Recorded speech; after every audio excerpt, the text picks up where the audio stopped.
3, 2, 1. Hello, ladies and gentlemen, and welcome back to another exciting film journey here on Inside Movies Galore.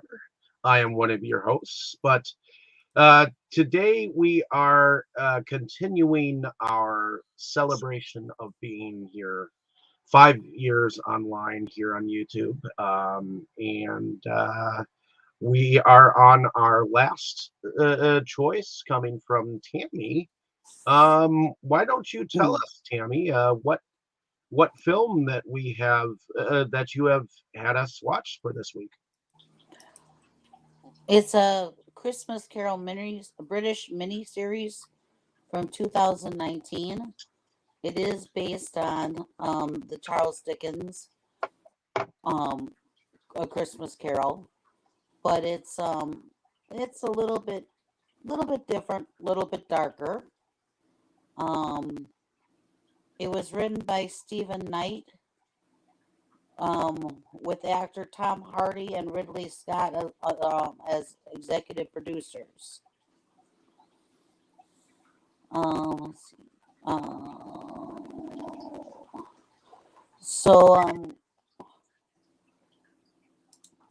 We have, as far as actors go, we've got Guy Pearce, Andy Serkis. Yeah, he was great. Always. Stephen Graham, Joel Allen, Vanette Robinson, Lenny Rush, and let's see who's everybody might know a little bit or whatever. Johnny Harris.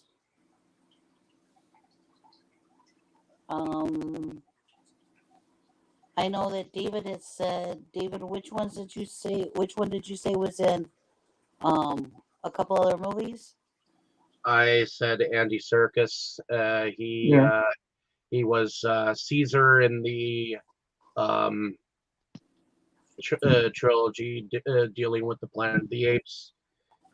He was also Gollum in Lord of the Rings trilogy, which most of us will know him from.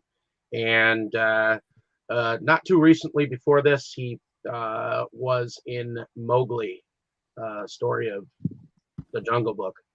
So, but Nick Murphy was the director of this miniseries. And notably has had two very recent notable appearances on each side of the Marvel DC coin. He's Alfred in this year's The Batman, and he was Ulysses Klaue in the MCU. In Black Panther. Yep. It also says here that Lenny Rush, who played Tiny Tim, also played in played at the Old Vic Theater. For 2 seasons at the Old Vic Theater. So there's some notable people in the cast. Stephen Graham was Al Capone on Boardwalk Empire, in addition to a number of other fun roles. And of course, Guy Pearce has been in a ton of things over the years: LA Confidential, Memento, all kinds of fun stuff. Well, and the guy who played Jacob Marley, I believe his name is Stephen Graham. He also played Crumley on the Pirates of the Caribbean series, and he also played Babyface Nelson in Public Enemies. Yes, indeed. So, and he plays Harry Wormwood in this year's adaptation of Matilda, the musical that's coming out. Yes. Looking forward to that. Glad to see that. Okay, so with the introduction to it, let's start with everybody's first impressions. Why don't we start from the beginning here with Brandon? Well, my first actual introduction to this was when Dave said, "This is what she wants covered. Take a look at this." I had never heard of it coming out. It's just there's so many adaptations of A Christmas Carol that it's hard to keep up with them all. I mean, it's definitely. So I sat down. I've watched it twice actually because I showed it to Kim as well after. So I watched it on Christmas Day, but I also watched it earlier that week, just so I could get an idea as to just to make sure I did get it in, because it's not as long as say Rose Red, No. but definitely does have some size to it. But yeah, definitely darker than a lot of the versions I've seen. Maybe the darkest version, but I've seen a lot of these adaptations, so it's hard to say. I mean, in all fairness, the whole thing is actually kind of dark. It's just how dark do you want to go? So, I mean, as far as like, I think this one has a lot of strays from the original source material, I guess to try and be a little bit darker, to try and be a little bit more in depth with Marley. But I like some of the things that it does and some of the ways it goes. So it was good. Will it be something I watch every year? Probably not, but definitely something I'm glad I've gotten to see a couple times, and maybe a few times in a couple of years I'll watch it again. Okay. I meant to say that it was directed by Nick Murphy. Does anybody know any extra things about him before we move on? He's for BBC.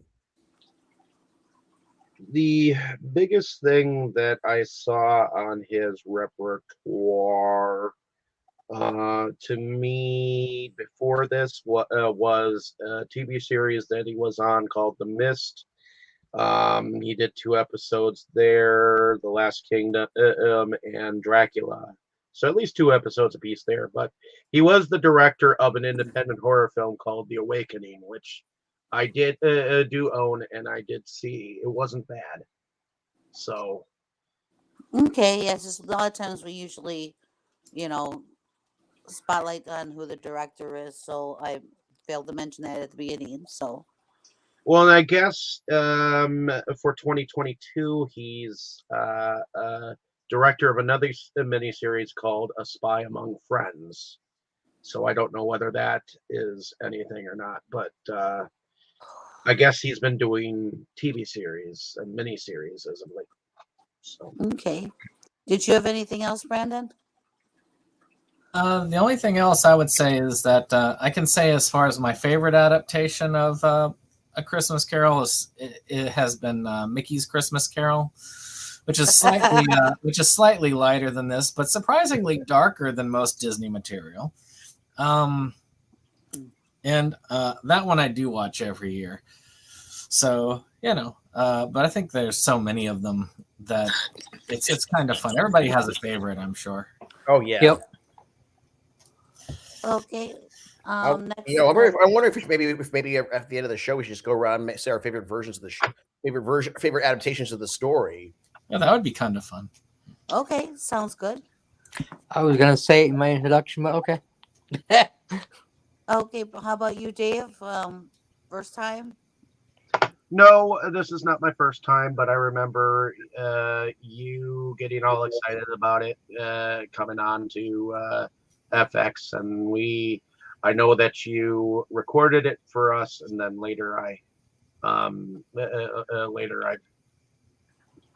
got a copy of it for us to rewatch it again, and then it came up for this discussion again. So this is probably my second time watching it, but I actually have seen many different versions of the tale, and I actually think that this one is the darkest. I agree with that. Definitely darkest. Yeah, it's definitely got some elements of films that I've seen before. I mean, you've got the girls are so pretty. That's from Clockwork Orange, straight from, So, someone was definitely a Kubrick fan.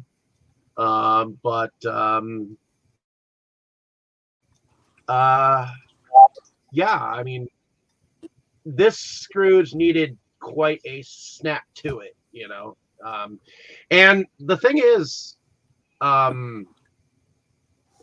what's his name? Who played Scrooge in here? The last time I saw him in a Dickinsonian type movie was the Time Machine remake, and I actually liked that version. I know some of you did not, but I did. Haven't seen it. That was one from like what, 2000? Yeah, I think so. Yeah. Better than the Center of the Earth adaptation that they redid. Oh, like the one with Brendan Fraser, or Oh yeah, Brendan Fraser. I don't know why I thought The Rock. well, they did. I like the one with Brendan Fraser because the Rock's and everything. Yeah. True enough. but I thought it was interesting that you know, his childhood, it was kind of somewhat left in mystery, although it was although it was kind of obvious what they were trying to say, what happened, you know.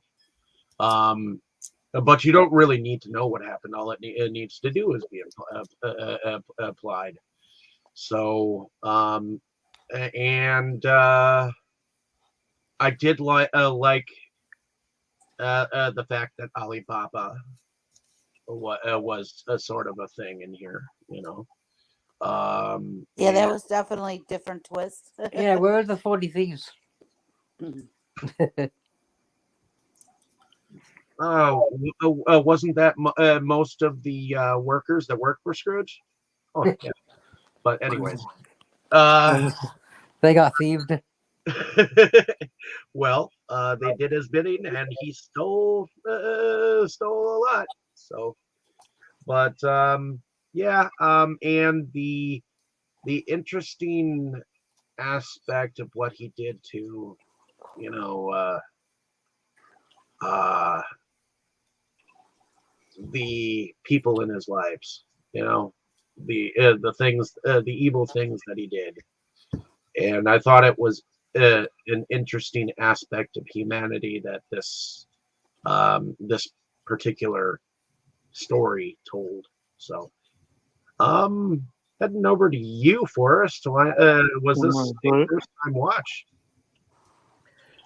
Yeah, this was a first time watch for me. As far as Christmas Carol adaptations, there's so many of them. It's such an economical story, and that anybody can do their own take on it. I've seen quite a few versions of it.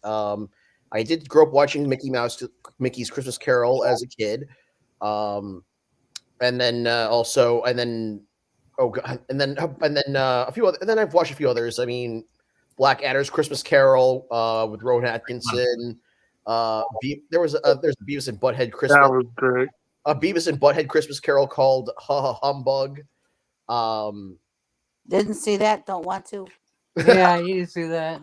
It's hilarious. I don't know. Beavis and Butthead always gets me in stitches. I'm not a Beavis and Butthead fan, so. And then, oh god, what are the versions? You're dating Butthead. And then, then also Muppet Christmas Carol and Scrooged. Those are my go-to adaptations. I've even read like I remember reading a Batman comic that was an adaptation of the story. Xena. Yep. But this version, this is my first time seeing this version, and I feel like, I don't know, I just feel like this version. I had the same problem with this version that I had with Peter Jackson's Hobbit trilogy, and that it took a short, simple story, and kind of just stretched it out they made it unnecessarily long. Sacrilege. Hobbit was I perfect. agree that I agree I with agree. Sacrilege. Yeah, what's sacrilege? Sacrilege. The Hobbit was great. What the Peter Jackson Hobbit? Yes. No. I love all the other stuff. But yeah, I had the same problem with I had this version. I had the same problem with as I did with Peter Jackson's Hobbit, in that it just took a short, simple story and just made it unnecessarily long. And then on top, and then also, I feel like the whole grim and gritty aspect of it. It definitely feels very much like a product of. I feel like it's something that came maybe about a decade too late. Like I feel like this would have been better when this should have come out 10 years earlier when Christopher Nolan's Batman and Daniel Craig's James Bond were kind of the standard for, like, when gritty dark reboots were the kind of the standard. Oh yeah, definitely. But I do, and so, and the whole Alibaba thing, I didn't get that. I do, but I will say though that it does have a great, the excellent cast though, and great and very good production value, especially for a TV mini. TV mini series have come a long way from, say, Rose Red, or like any like made for television movie or mini series from the 80s and 90s. Yeah, they actually swore in this one. What was that, Brandon? BBC don't pull punches, because I think it was a BBC production originally. It was. Yeah, BBC kicked Yeah, ass. they usually have solid production values. So yeah, so I definitely gave it credit for production value, and it's well acted, but I just felt like it was I felt like I understand. I guess the whole gritty dark take was supposed to be, I guess it was a new take, but I don't know. It just felt a little too. I don't know. It made me a little. I felt less Christmas spirit and more Scrooge. I felt more Scrooged by the end. Okay. How about you, Kroll? Well, yeah, it's the first time watch. Like the rest of you, I watched many different versions. Shows and different adaptations. I grew up with Scrooge and A Christmas Carol, like the George C. Scott, and I can't think of the other guy's one, but the other one that was on a lot then. So slightly different. I have seen the Disney one, I think, but I ain't grow up with it. But yeah, I actually enjoyed this one. I mean, some things I wish they hadn't changed. But some of the things that they did change, like it was cool for me to actually see like more of where Marley was and his situation of him being in the purgatory and him being stuck in purgatory. If he doesn't, for him to be able to redeem himself, he has to redeem Ebenezer, and I thought that was kind of a cool way, since there were evil conspiracies together in real life. So makes sense that one passed that they continue. So he has to get Ebenezer to repent, which he thought would be absolutely completely impossible, and we all know why. And also I think the last ghost should have been scarier. I mean, it was a dark movie, so why didn't they go full scary on that? Like he wasn't scary. And I mean, it was cool they showed that what snapped him was the death of Tiny Tim and not himself. But I've seen versions where it's been both, so they could have easily done that. And I think even if it was a little bit longer, I know it was long already, but still. I think cutting that out just cuts out a major thing of it. Unnecessarily cutting that out. I agree with you. Talk about unnecessary things. I think cutting that part out was stupid. The other stuff, the other ghost changes were fine. I didn't really have that big of a problem. Christmas present was his sister, and Alibaba is his friend from the book, and But the third ghost, it just was lacking, in my opinion. Yeah, there's on a lot of other versions. The last ghost has been quite a lot scarier at other. Yeah, it's usually the best one. It's usually my favorite. You know, I always really like the best the last one. I think one of my favorites is probably Scrooged with Bill Murray. 'Cause, yeah, that was hilarious. But yeah, it was enjoyable. But that's my first impression on that. Okay. How about you, Jake? Well, I too am very familiar with the basic story of A Christmas Carol. I probably grew up on Mickey's Christmas Carol, but I couldn't swear to it. That was the main one. I'm sure I saw the Muppets Christmas Carol growing up. I know I've seen it since then. I know I've seen the one with George C. Scott as Scrooge. I think I've seen the one with Patrick Stewart as Scrooge. I've seen a number of adaptations over the years. I've seen Scrooged. I've seen The Man Who Invented Christmas. And actually, in a sense, Mickey's Christmas Carol, I believe, gave us Scrooge McDuck, who, of course, came on to be the center point of DuckTales and all that stuff. I believe Scrooge McDuck existed long before Mickey's Christmas Carol. Oh, okay. Well, he's named for him, definitely. But and the idea of a Scrooge is such a major part of our lexicon that, it's everyone pretty much knows that idea. And the penny pinching miser who doesn't give two shits about humanity as a whole, who thinks that anyone who complains about poor treatment or whatever just isn't working hard enough or what have you. And to be honest, and incidentally, let me back up and say this was not my first time seeing this version, and probably I don't think I'd heard about it until we were preparing to watch it. I personally feel that Scrooge, as he has traditionally been portrayed, makes a great character for a redemptive arc story. Because he is a rat bastard, but he can be redeemed. I feel this version kind of crossed the line a couple of times.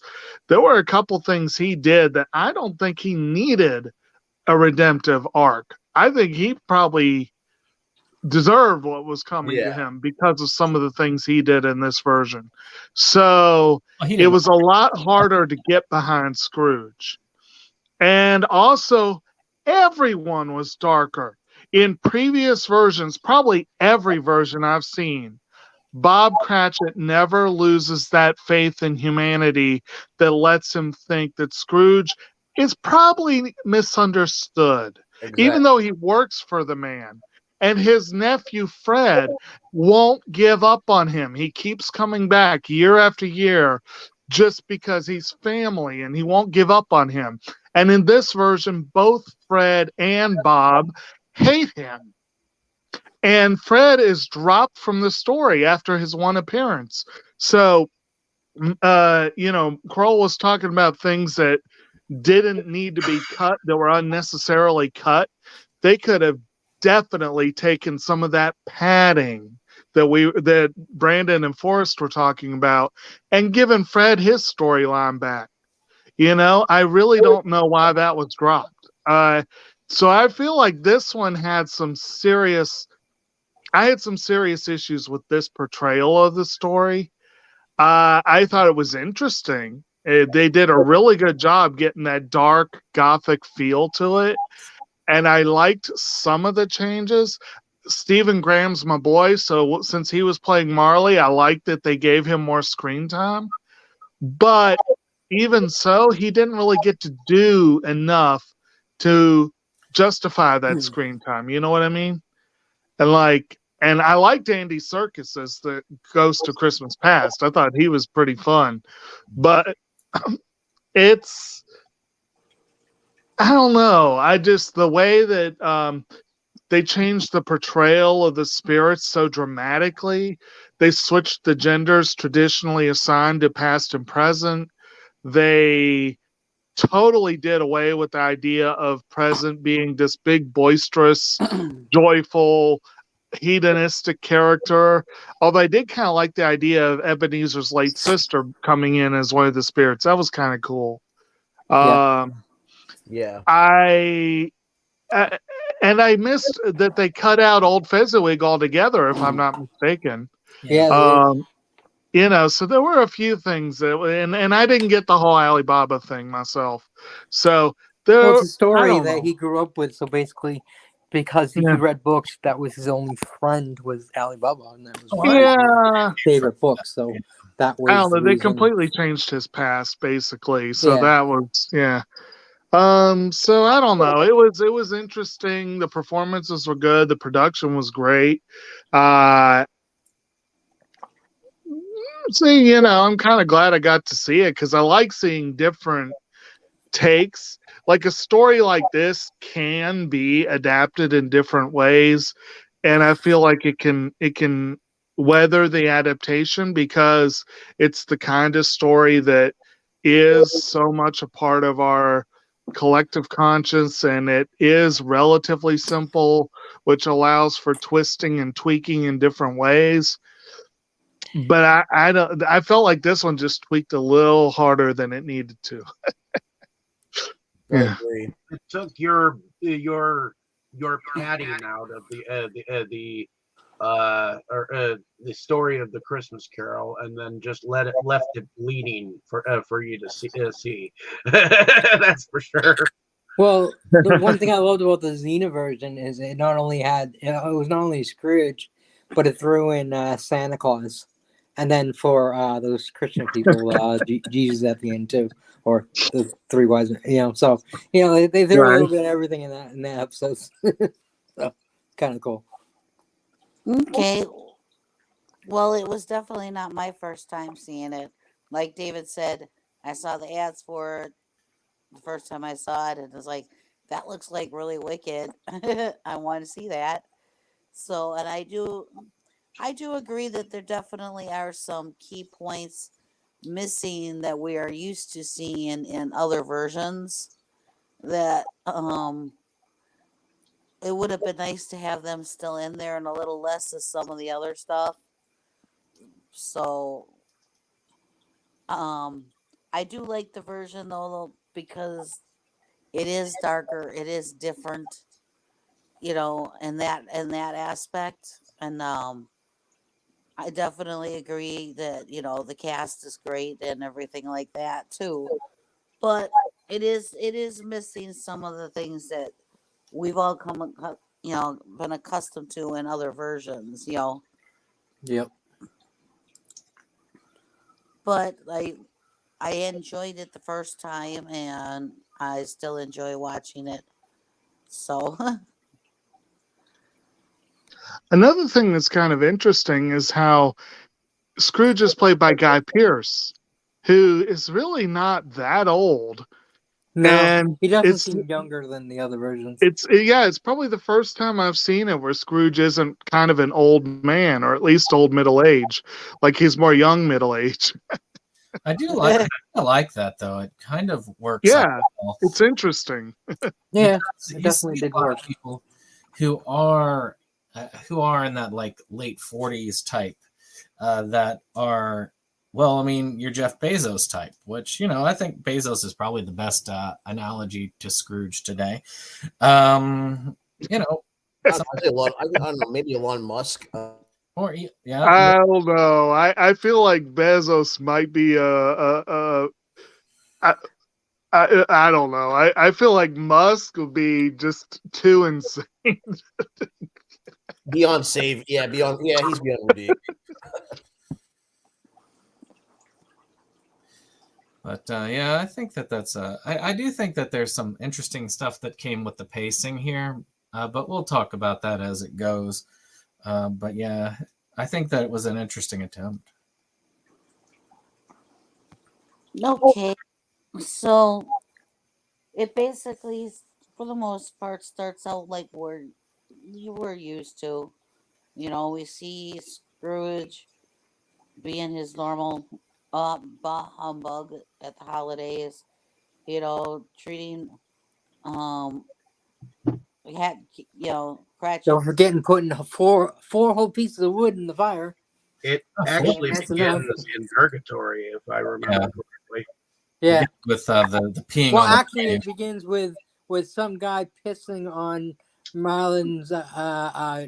gravestone, and then him like getting the Wait. pee on his face, and him saying, Right. "It's supposed to be rest in peace," and then he goes to the purgatory. Yeah, which I thought that was fucking interesting. I did kind of like the beginning and the way that they did that. Yeah, That was a good introduction to Jacob Marley. yeah. Somebody pissing on his grave and on Yeah, his face, that which is it. probably pretty perfect from what we heard about him. Well, and if I'd been through what that one guy was through, I'd probably try to make the special trip out to do the same myself. Right. So yeah, you guys are right. It starts out that way, and we see the Marley wake Marley up wake and not be very happy about he's supposed to be resting in peace. He is told that he needs to get through to Scrooge because he will not get any redemption unless that him and Scrooge are intertwined, and so he needs to get him to ask for basically redemption. So he after we see Scrooge at the office and treating Cratchit like crap like he usually does, and telling Cratchit he can't leave early because even though it's Christmas and everything, and the two of them are basically kind Which of is like different because they're like before he allowed him to leave a little early, but told him he has to come back the next day, all that much earlier. So they're basically kind of like bantering back and forth too, in Yeah. a way. It feels almost like this version of Scrooge has some OCD or something going on because he's very obsessed with numbers. He has to have people. Right. Yes, it has to be. You have to close on time at this hour. It has to happen. There's no workaround it. Right, and then when carriage or whatever goes by, he's counting as he notices the time, and he's counting as it goes by. Yeah, like I say, I feel like there's something OCD or something. Not true OCD, but there's something there. Right, he seems like you said obsessed with this happens at this time every day, and this happens at this time every day, and this happens. Very obsessed with time and money well spent. Or what he observes as well spent. Yes. Which is everything what a miser originally was. Someone who is point of fact, very like everything's got to add up. And for some reason, I actually like this this version. Not better, I just like it.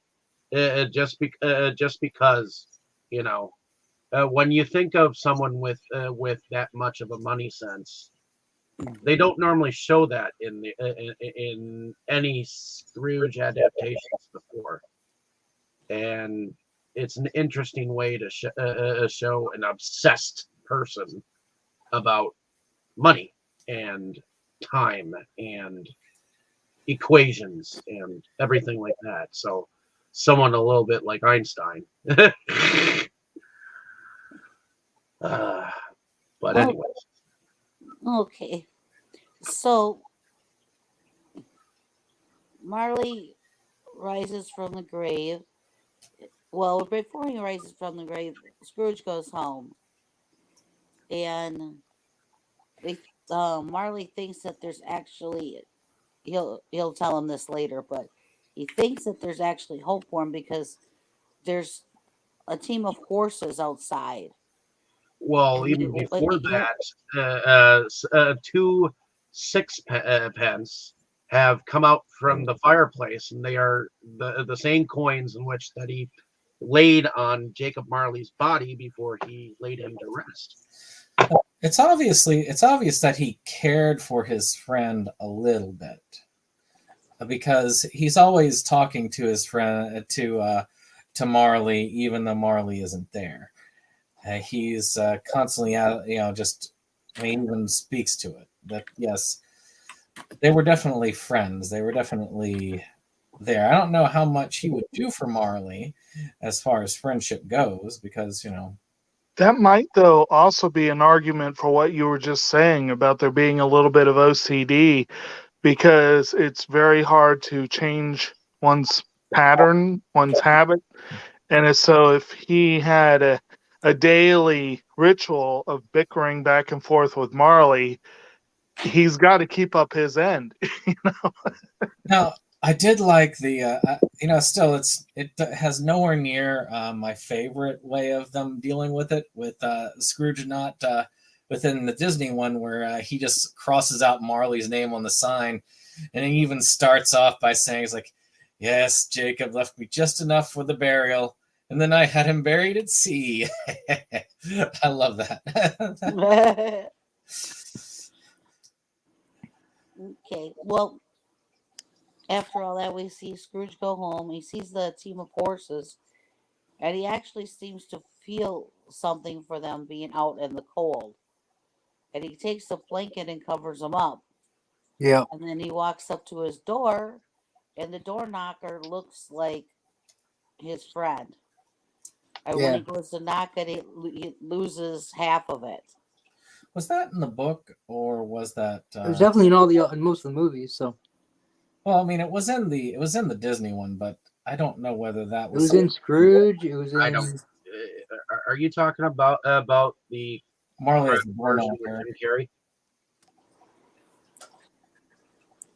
I know it was in some live action versions, but I don't know if it was in. I never read the book. It's been years since I've read the book. It's a simple read, but it's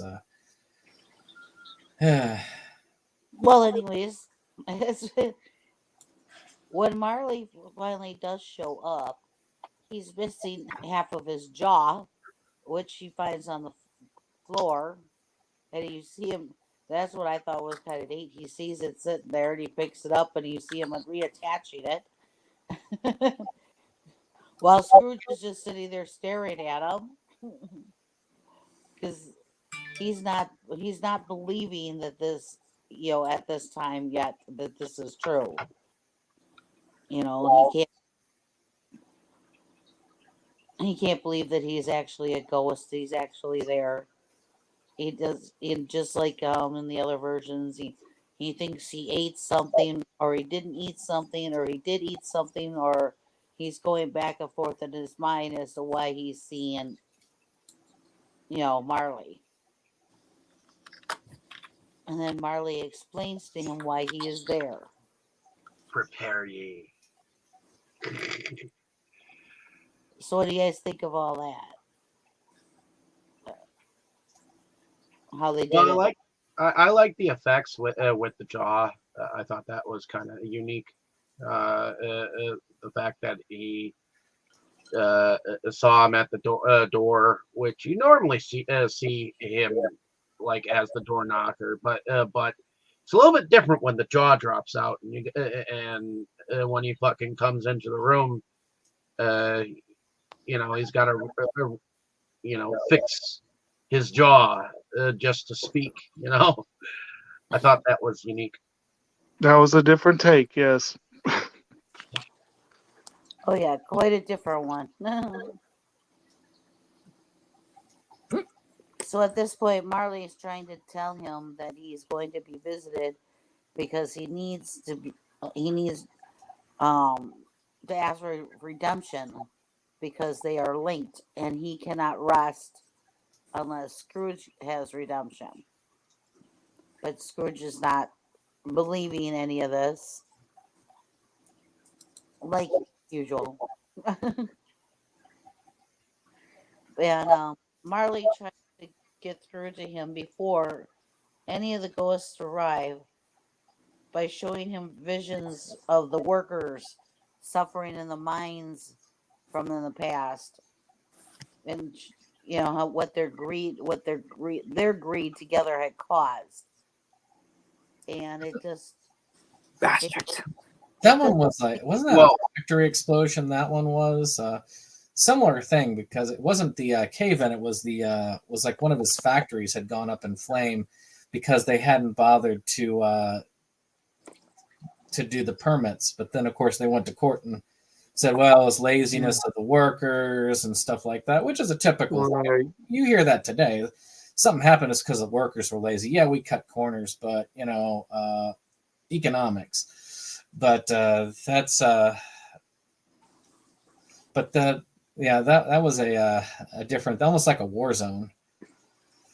right. And then Marley explains what the different links in his chains are because of that, and because of the workers lost in the mines also. And he's telling him, your chain is going to have all this too. You I love how he's like, wait, no. Those people were subcontractors out of that particular one. right. There's very little comedy in this one, but there are a couple little quippy moments that bring a laugh. Yeah. So it's not 100%. Yeah, this one definitely Dark, does not but- have much in comedy. yeah. So then the ghost, he tells him he's going to be visited by the three ghosts. And the first ghost actually shows up and is actually his abusive father. And we're showing things from Scrooge's childhood,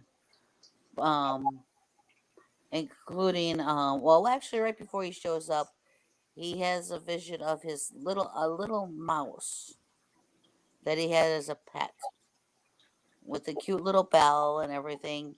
And he starts talking to this Mr. little Jingles. mouse. And at first he's all nicey, and then he goes, what, you're just here to show me this and show me that.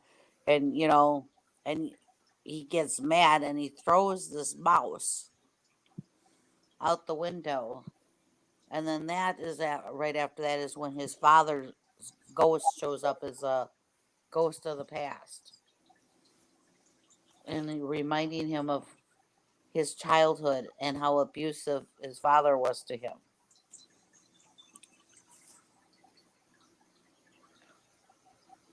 Okay. Yeah,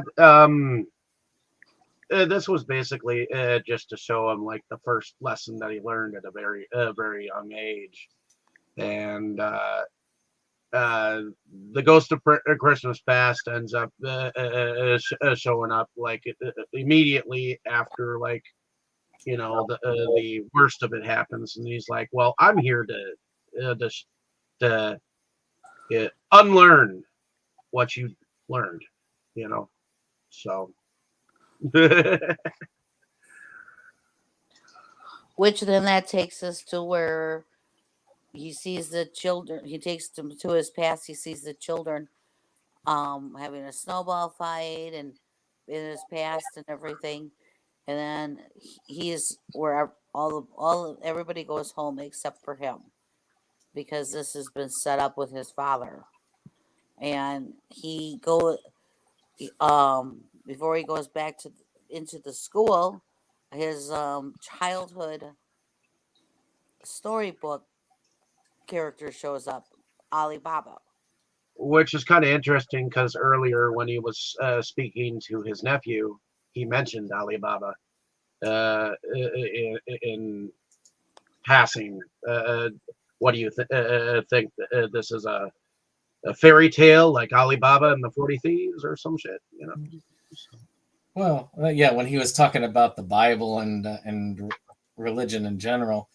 But I mean, I understand where they're going with this, because that was one of the questions. Like, I don't understand the Alibaba thing. I mean, it makes sense because he was being essentially abused. I mean, I raped think repeatedly by this dude at this center. He had to escape somewhere, and you withdraw. I mean, that's what these things are. I don't think it was just abuse. I think he was being raped. That's what I said. Yeah. But abuse is one thing. Getting hit on, actually getting like fully volatile and violated is a totally different thing. And then always at Christmas. So if I had been in that child's position, I would have hated Christmas quite a bit. I don't think I could have ever liked Christmas again, because it would have been always a reminder of what I had to go through. Which is why I almost understand what he's told to his sister later on, where she had come too late. Like the worst of it had already happened. So Yeah. Well, that is like, see, now you can see why I am the way I am. That is something that he does bring up, that this happened and that's why I'm this way. This happened, so that's why I'm this way. He's excusing how he is to the different ghosts because of these tragic things that have happened to him.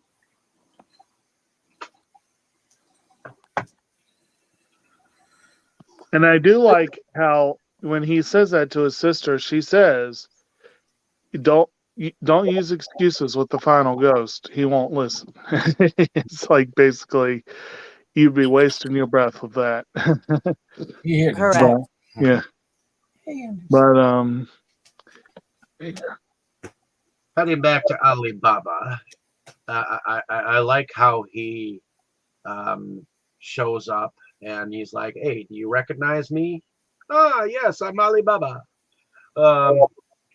And he also said something about, Scrooge had said something about camels earlier not being able to be in snow. That's preposterous, or right. Whatnot. Well, guess what? There's camels. There's snow.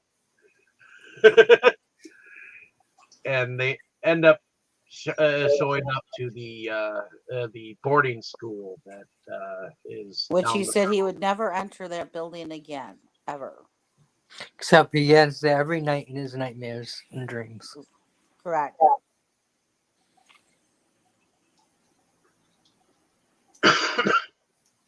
Well, then Ali Baba shows him a scene that he does not know ever existed, of when his sister came to claim him.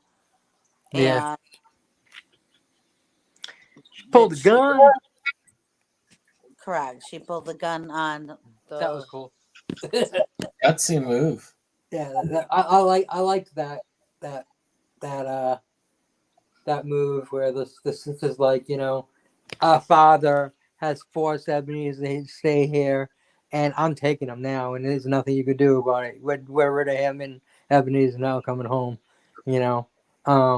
So she tried the best she could to look out for her brother and stuff, and unfortunately, like you said, she was a little bit late. But she tried hard. It probably would have helped if they had actually discussed what really went on instead of just saying, "Oh, we ran out of money, we couldn't keep." Yeah. I mean, instead of throwing it under the rug, she could have said, "Listen, I pulled a gun on him, said I'm taking you out," and he said, told her what happened, and just to at least get it out, maybe, and help work through it. She knew, though. She knew that something. Right. She knew, but. She probably didn't want to broach the subject. Right. It was better for him to have talked to her about it.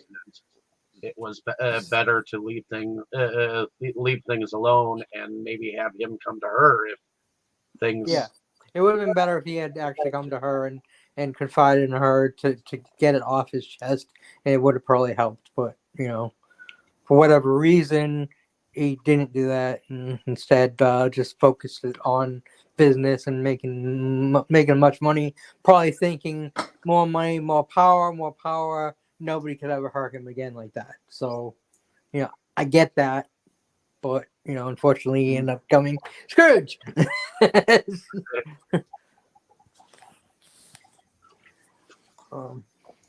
Yeah. Well, we next see Scrooge in another not nice situation that Mary Cratchit comes to see him, trying to get a loan from him to take care of her, surgery for her son. And this was a fucked up twist. This is one that I felt like it went too far. Yeah, like I said, it was a fucked up twist. I understand. I mean, at least he didn't. I really didn't think he was going to actually sleep with her, but still, to put her through that and to make her think that he was going to, wasn't quite as bad as actually doing it, but still, pretty fucking bad. They did it for two reasons. I mean, the one reason was we want to show how dark we are. We're dark. We're angsty. But the second reason that they did it was, man, I feel like I'm back in the 90s. But they also did it to show how cold and calculating he is. Yeah. Right. To me, I mean, the way he explained it to her, why he did it, makes perfect sense. I mean, it's evil as shit, but it does in his warped, twisted mind. You can understand how he come up with that in his mind he thinks that everything can be bought. So he wants to see how much her virtue would cost, basically, just because he can. And so it meant nothing to him to spend £30 just to find out, and then he realized that, for her, £30 is it, and that, because she's saving her fucking son's life. But in his mind, he's not thinking about that. He's thinking she did it for £30. So, he wants to see just how the currency of what people are worth. He thinks everything has a price. Humanity will go. Soul has a price. Everything has a price, and he wants to know what that price is. And he doesn't think about people as people. They're just a number. They're just a currency to him. And again, there's a human trafficking. He thinks of people as people are beasts. Again, that's not the one day a year, people try to not act like beasts. Now, again, the one thing he did say that did make sense, though. Sorry to interrupt. Is that he said that why can't everyone be happy and nice to each other every day and one day? That actually makes sense. That actually would be nicer if the world was like that. But I mean, to me, it's not about like, I understand why. I understand what his reasoning is behind what he did.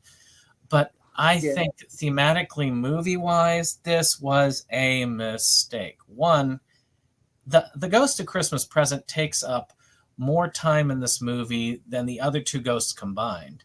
Yeah. And two, this scene, not only does it take up space that's not needed, we already know it's rapey. I mean, he didn't actually do it, but it definitely goes there.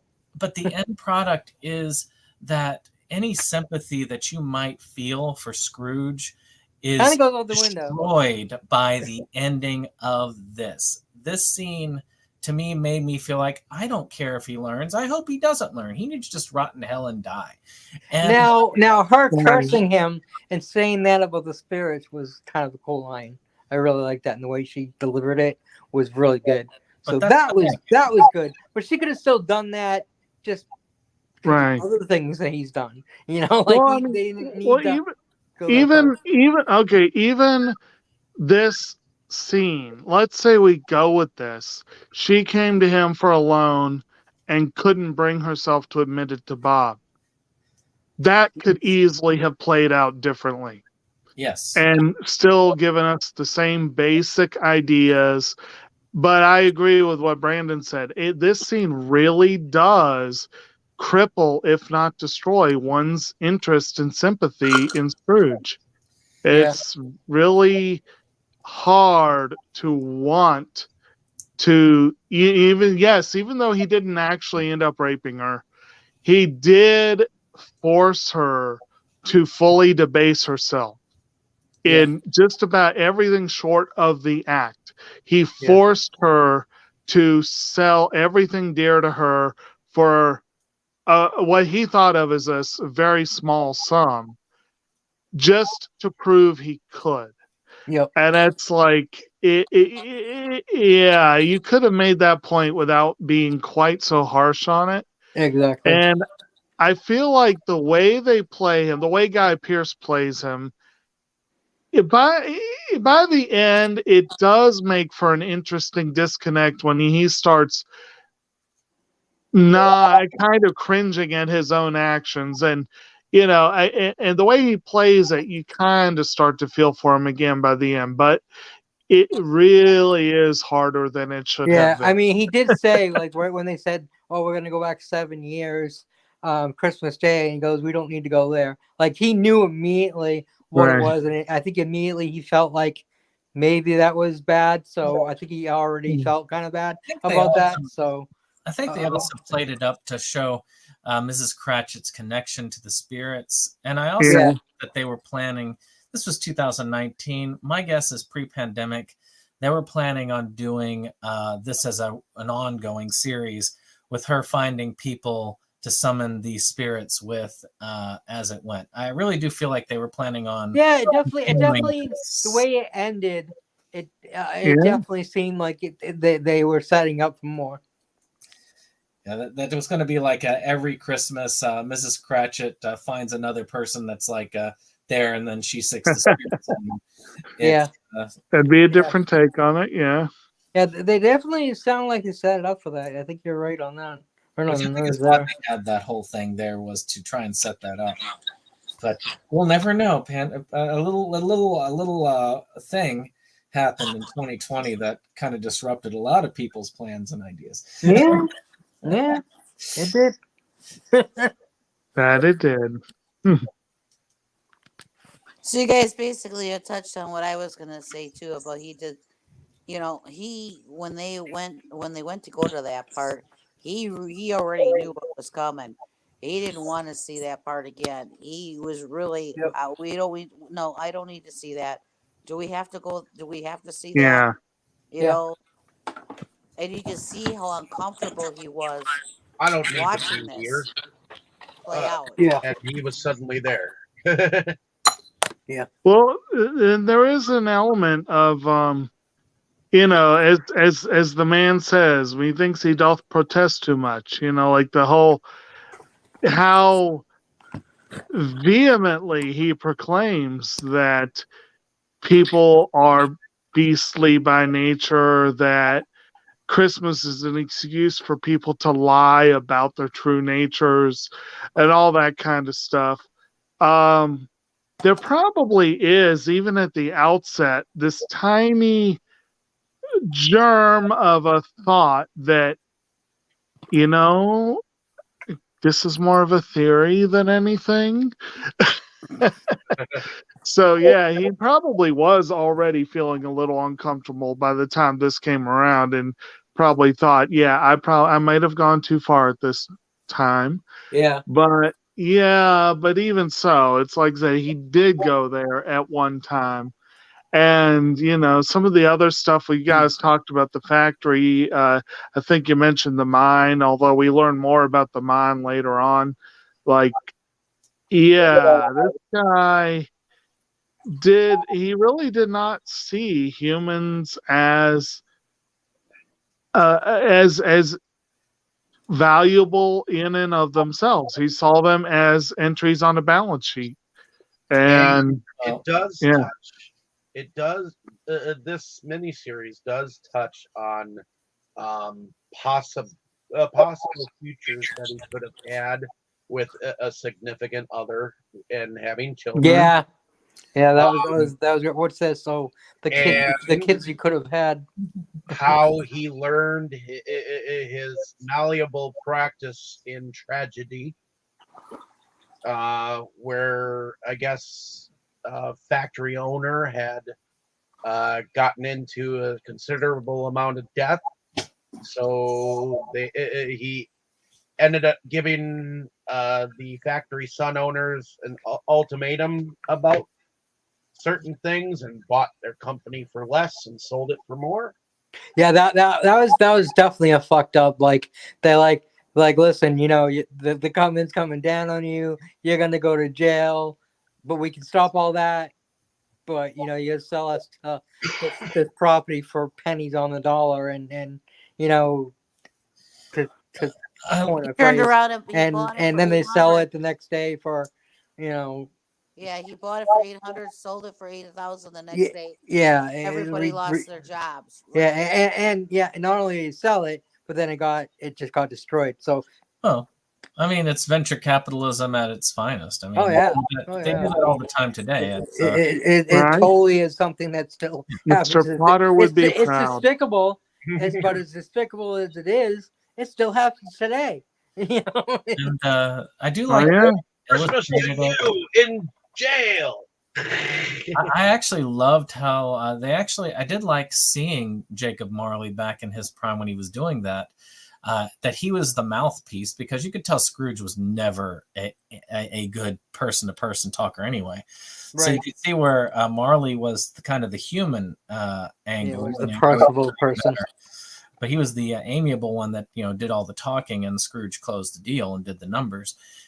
And I loved how they did the printing presses, like the looms, and turned them into money presses to show the profit of each year. Yeah. So that scene I really did like. I thought it was a great concept that they threw out. And he knew all of the numbers in his head. Yes. Oh yeah. which the ghost points out, That he you says have something all those numbers living up in your head. and he wasn't saying it to be nice. No, not at all. Okay, so I guess we're basically done with the first ghost now. Yeah. I think the only thing left was the cave in, but We that- mentioned that earlier. The cave-in, and there was definitely a fire that happened in another factory, which is where we got the initial African American that we see in the very beginning, putting the chains to Jacob Marley's links. He's actually one of the victims of this fire. But again, that's something that's not new. I mean, even today, not as much in this country as other countries, but today you've still got factories where they will, in China, good example, where they actually have nets outside to catch people from killing themselves so they can throw them right back into work, and they keep working until they die. It's a terrible thing. Look at Mattel for many years. They had sweatshops in China. Shoot, some of them still do, like Nike still does. It's cheap labor. It's just, it's not something that's gone away. You just don't hear about it as much anymore. Yeah, just because we kind of do it in Just some. because Martha Stewart got put in jail doesn't mean it ended. I mean, shoot, go to certain companies like Amazon. We talked about Bezos; they work like that too. Yeah. So yeah, it's Okay. commentary, social commentary that they're doing. Well, Dickens was all about his social commentary. It was the best of times and the worst of times, after all. Exactly. But yeah, Forrest, do you have anything to comment? We haven't heard from you in a bit. Yeah, no, I largely agree. I kind of agree with Brandon on so far this first third of this movie, of this series.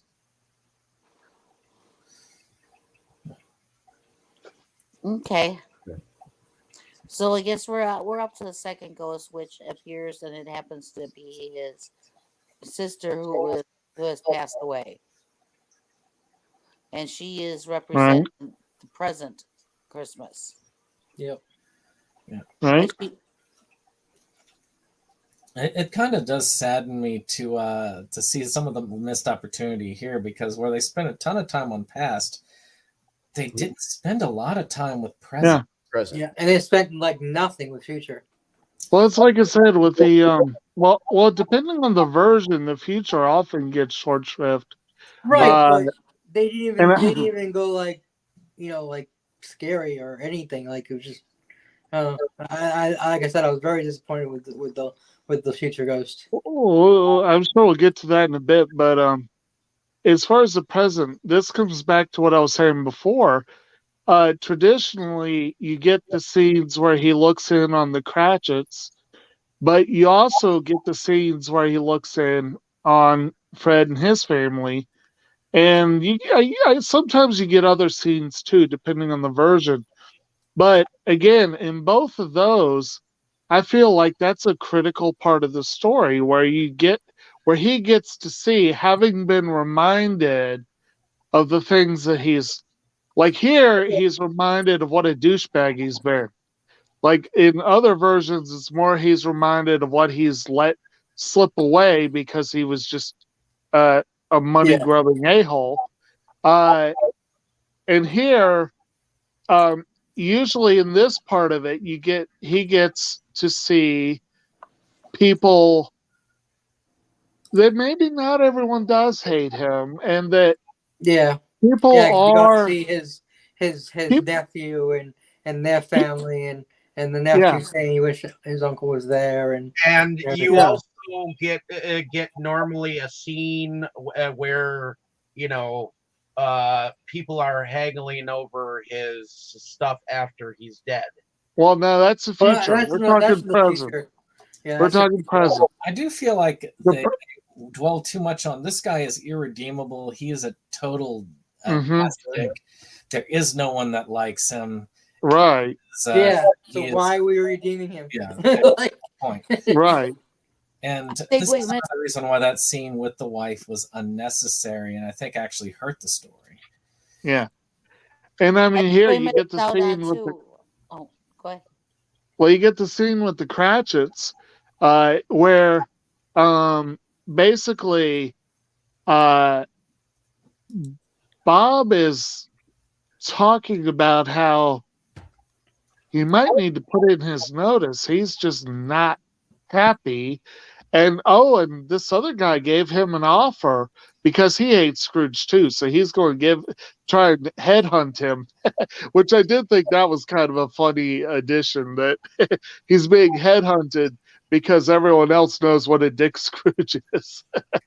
I thought that was kind of a nice touch, actually, but still, I think we missed out on some of the nicer things in his past that, in the other versions. Yeah.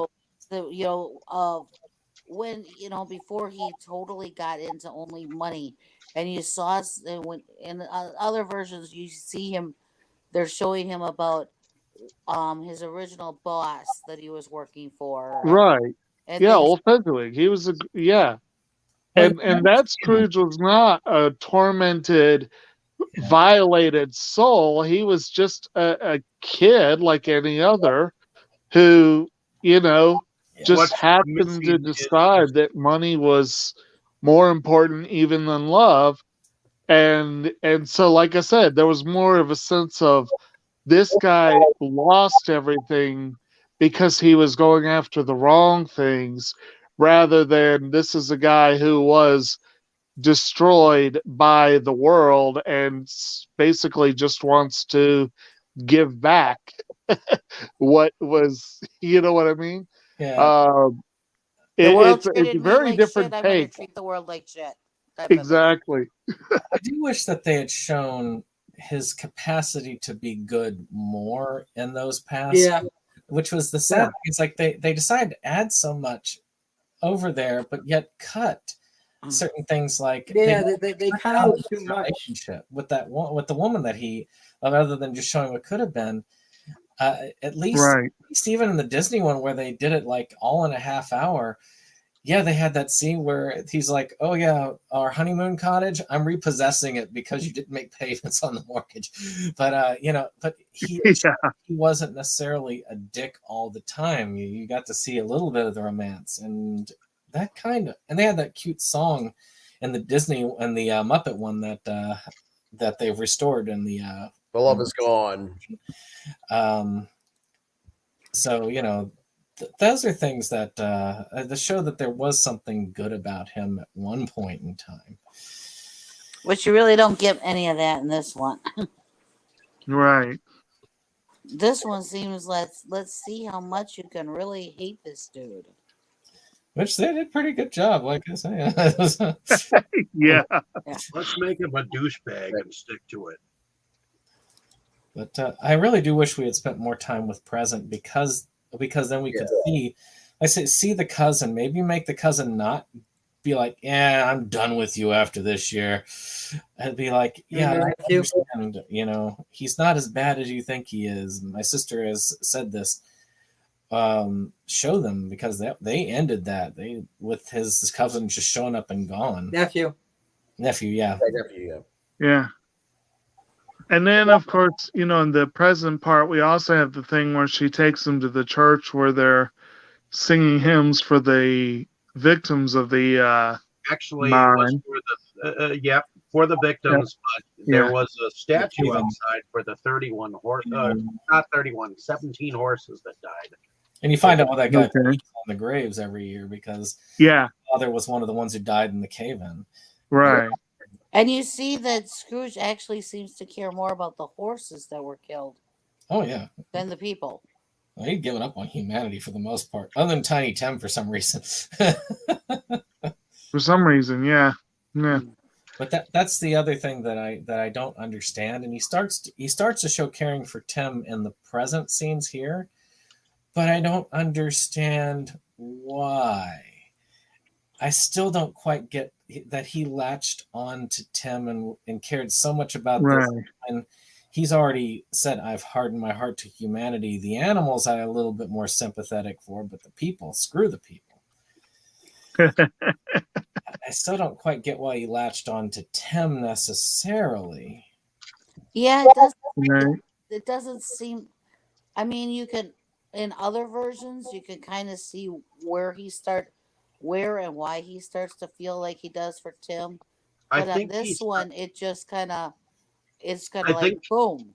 I think he starts to feel for Tiny Tim because there is a moment that Present, his sister, actually tells him that the story of Icarus is being illustrated by Mrs. Cratchit for Tiny Tim. And also, he as well sees the skates and him actually falling through the ice above his freaking head. Well, that's the future, but yeah. Well, I was gonna really moves him into saving Tiny Tim. Yeah, like I said, most versions they have where Tiny Tim's dying, but they also have where he dies, and like I said, cutting that out just took a lot out of it, I think. They did have him die. They did, in fact, have him die. He came and saw his body laying there. And he also was shown, it was so quick I missed it, so they didn't really they showed him die. Well on it enough then. Even had a Shakespearean moment where he's talking about Tim's ghost. And but I do find it interesting that, of course, Tim dies like literally the next day in this. And you can tell Scrooge lives maybe like 4 or 5 more years. I think he was like 1850. It was 1840 something when it was. I was looking at the grave after the guy peed on it. It says 1851. Yeah. So when was the thing? It was 1847. Something like that. I did like that he got to see the guy pissing on his grave. That was kind of fun. The but and one thing about the future thing, I'm going to mention that I do agree with Ron that this was not the scariest version of death we've seen, but I like one particular aspect of it, which has always kind of bugged me in the past with the future, the Ghost of Christmas Future, is the fact that he's so silent, that he never really, he's not there for long. You know, it's always, the future is always brief in this story. I really like that Scrooge himself put it to words, that he's like, oh, I imagine this is because you're not supposed to let me know too much about my future. And it's like I never really thought about it, but I'm like, that's probably a good point, that they need to let him know certain key things, but no one should know too much about their future. So it's like, I thought that was an interesting touch. Yeah, that would kind of explain, I guess, why you never hear him speak in any of the versions, Right. Because if he spoke, he would be letting too much information. Well, he does in the Mickey version, but otherwise, yeah, I don't think he does in most of the others. See, I saw that once when I was 3 years old, and I've never seen it since. So I don't think I've ever seen it. Yeah. The Well, only in that Disney one, that dude Pete is the it's Pete, right? I think is the Ghost of Christmas Future, and it's like, whose name is this? It's like, why yours, Ebenezer? Yeah, and I know in the Beavis and Butthead Christmas Carol, it was Buzz. It was like Coach Buzzcut who was the ghost of Christmas Future. So you know he's going to be screaming. I've seen the Flintstone Christmas Carol and Mr. Magoo's Christmas Carol far more than I've seen any of them. There's a lot of versions out there, aren't there? I think the only Disney one I've seen is the newer Disney one with Jim Carrey, Oh, yeah, the Zemeckis one. And I did see that too. And that one I had some issues with, because they tried to turn it into I felt like they tried to turn it into a theme park ride. Really. It's like, that one, they padded the length with all these 3D effects that just really didn't add anything to the story or even the movie going experience, but it was still a fun version. But yeah, no, I guess now that y'all talk about it, the present section really did come off as kind of short. Now that you think about it. Yeah, that one and the future. I mean, it's... Well, future, like I say, is always short. If anything, this was longer than usual. But, yeah. It's interesting. Anybody else have anything to say about any of the ghosts so far? I mean, I'll admit the makeup work on the ghost of Christmas Future looks pretty good with the stitched mouth. Right. I was reading. He just wasn't that scary, though. Yeah. Yeah, he looked more like an Undertaker. Yeah. For as dark as this version is, you would have thought he would have had the whole hood. And the Ghost of Christmas Future was played by Jason Fleming, who has been in many various things. I know he was in From Hell with Johnny Depp. Yeah. As the coachman who played in that. He was also in League of Extraordinary Gentlemen as Jekyll and Hyde, among many other roles. Apparently, I was reading that apparently they were going to have Rutger Hauer in the role, and he passed away before he could film it. And in a sense, that's kind of morbidly appropriate, I guess. But I mean, talk about people who passed away that did. I mean, Christopher Plummer was an amazing Scrooge. He was, yes. but much older in the role than Yeah. Pierce. But I feel yeah. I feel like I don't know, I mean, I've met Rucker Hauer at Sundance years ago. He had a great sense of humor, but I don't know. I feel like he would have been too creepy as Scrooge. No. It's the Ghost of Christmas Future. Oh yeah, in that case, yeah, he'd be perfect. That's what he was going to be apparently, but yeah, that would have been a weird. Yeah. And actually, when you go with the timing issue of this, keep in mind we've all watched this as a film, except for maybe Tammy and Dave, because you guys watched it when it aired, right? Yes. We watched it when it aired. So you probably watched it episodically, 1, 2, 3, which, because I think it's 3 episodes, if I remember correctly.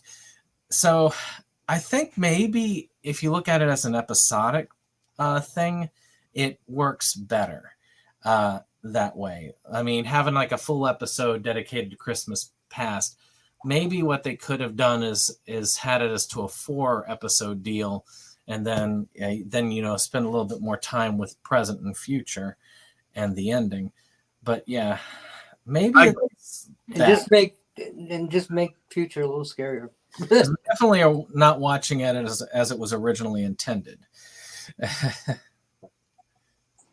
I don't think it changes much. Yeah, I don't know if it changes it that much. I feel like this one, and I've read that this often is treated as a movie, depending on where you look at. But as far as the rest of the story, of course, you've got the ending too, and you're talking about pacing issues. Did anyone else feel the ending was a bit rushed? Oh yeah, Yeah. Absolutely. They wanted to get through it and then set up the sequel. Right. But and the weirdest part, I think, was when he goes out and he's filled with, I guess in this version, not hatred for humanity, something other than hatred, a mild dislike, I guess. And then he sees that lady is trying to put gravel on the sidewalk, and he's like, oh, someone doing something for their fellow man without thinking about what will come her way in return, and it's like mind-blowing for him. But then what does he do? He steals the gravel and goes to that pond and melts the pond so that no one will skate on it. And he's like all proud of it too. And it's like, okay, your heart may have been in the right place there, but you basically just ruined Christmas for all these kids that like to skate. Yeah. And and it's like, my brother even asked, like, why did he do that? And I'm like, well, he's not very used to helping people out. He doesn't know much about it. Well, his idea was that would prevent anybody from falling through the ice. That's all. Right. He just wanted to keep Tim from getting on the ice, but in his right. But Scrooge only was like, well, Tim's the only human being I care about, so that's all really matters at the end of the day. Yeah. And I like how proud he was when he told what's her name, the Cratchit daughter, I fixed that pond, so you won't be able to. Like, thanks. It's like, I don't know. It's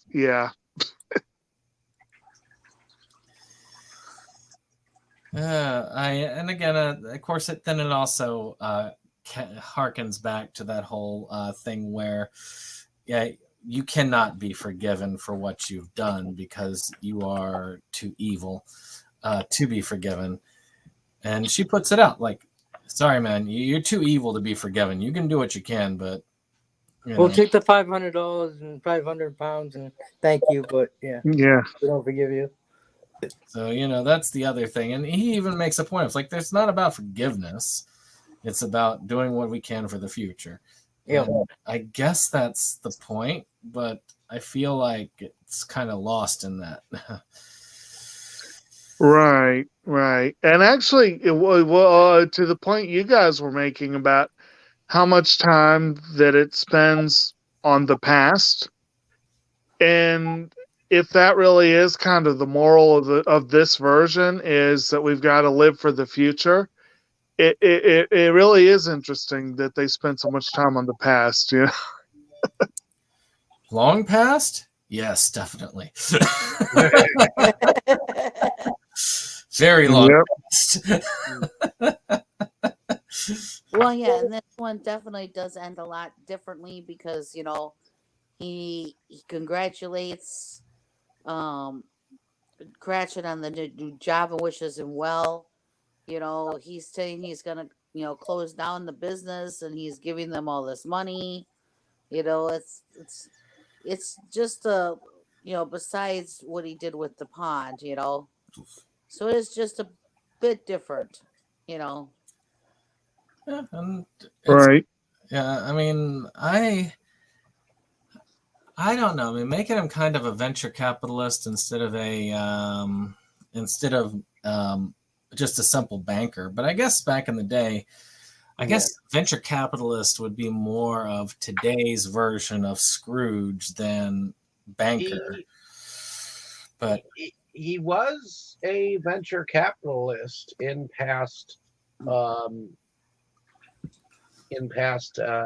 iterations. So I do see why they went this way a little bit more darkly. I'm not so. Was he? Yes, because but he was with Marley. Because he always talks about like savings and loan mostly is the way he talks about risk and reward, the way he talks about basically, you get the impression in almost every version that Scrooge would not venture money that he's not guaranteed to make a return on. So he may have a little bit of venture capitalist to him, but I would find it against character in almost every version I've ever seen if he was actively investing in these kinds of things. I think the idea of a penny pinching banker fits his miserly plans much better. And he was a banker in the book, if I recall correctly, because it was savings and loan was the name of the book. But then again, it could be different. I mean, right. And it's possible that Marley was the more adventurous of the two and was kind of doing, as we said before, it's possible that they were involved in some of those things, but Marley was more the active participant. Well, I mean, it's like I say, it's been a long time. Was what was his name? Picard, when he did Scrooge, was he a venture capitalist in that one? Patrick Stewart. Yeah, Patrick Stewart in that one. I don't know what that one. I don't remember. Well. It's just kind of it's interesting, but I guess it's different things. I mean, he obviously wasn't either when it came to Scrooge. He was a TV exec. Yeah.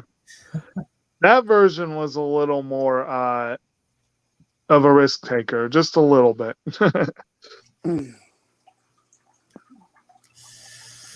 All right. You dumped Claire for Frisbee the dog.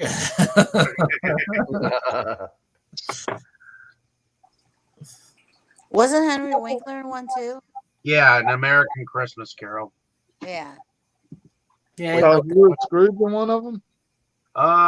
He was not Scrooge. Oh, okay. Benedict Slate. Wasn't that the one that the Michael Moore character was the bad guy? Yeah, with Chris Farley's brother. Yeah. And Kelsey Grammer, who I think played Scrooge himself at one point. Yes. Now I could see Kelsey Grammer as Scrooge. That would be an appropriate casting. But yeah, from what I've read of the reviews, apparently I think David Zucker completely missed the point of the whole story. Well, I would have thought that one, the venture capitalist, would have been the good guy.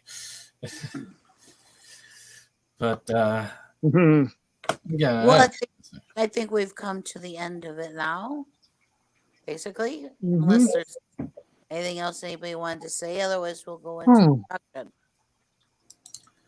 I think we've pretty well covered it. Yeah. So, what do we think of production? Well, were we gonna which Scrooge is our favorite? Well, that's production. It's like at the that's its favorites. I would say that the production was pretty solid. Like if they were going for a kind of a gritty sort of gothic feel, then they definitely got it pretty well. They did it pretty well. And I did like, I don't know if anyone else felt this way, but I kind of did. I feel like they toned down the supernatural elements. Even though the ghosts are very much a part of the story, I feel like they were not as fanciful, not as ghost-like. They were more like just people in there. And it kind of fits a little bit.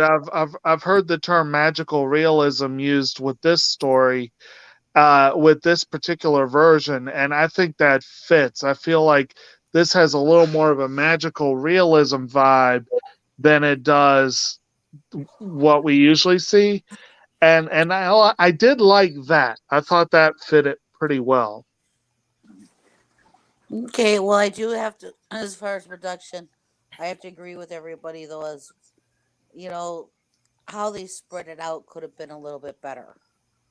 The pacing, yeah. Pacing, yeah. It was so much on the past and so little on everything else.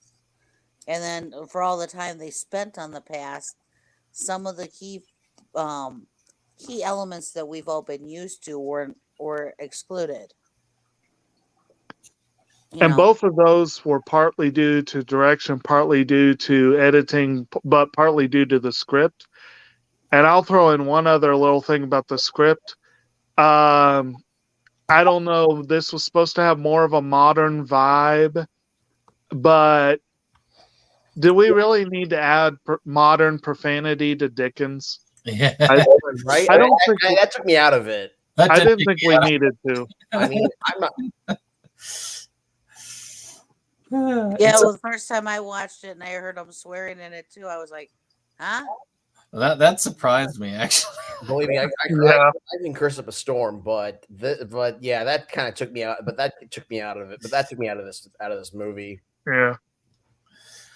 Now, as far as production design, I actually thought that it was spectacular in what it was doing.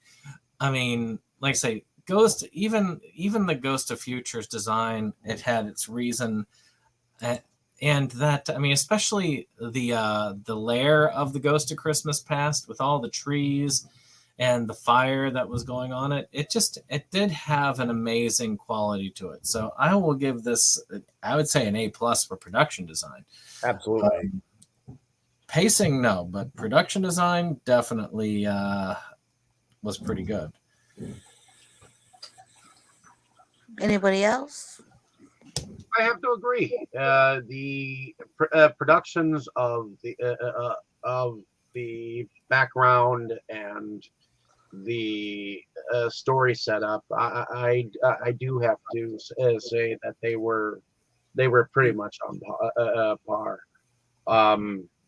The effects, I loved some of the effects, especially when the Ghost of Christmas Past pulled out that thing where he started to see like images of the past, and the hat.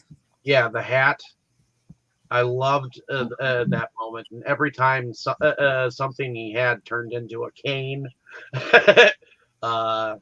and stuff like that. I also thought that the part where Alibaba came out of the picture and came alive, that was cool.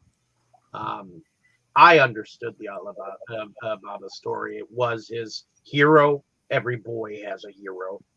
And it was someone that he, looked up to in times of trouble, So I really got that. Yeah.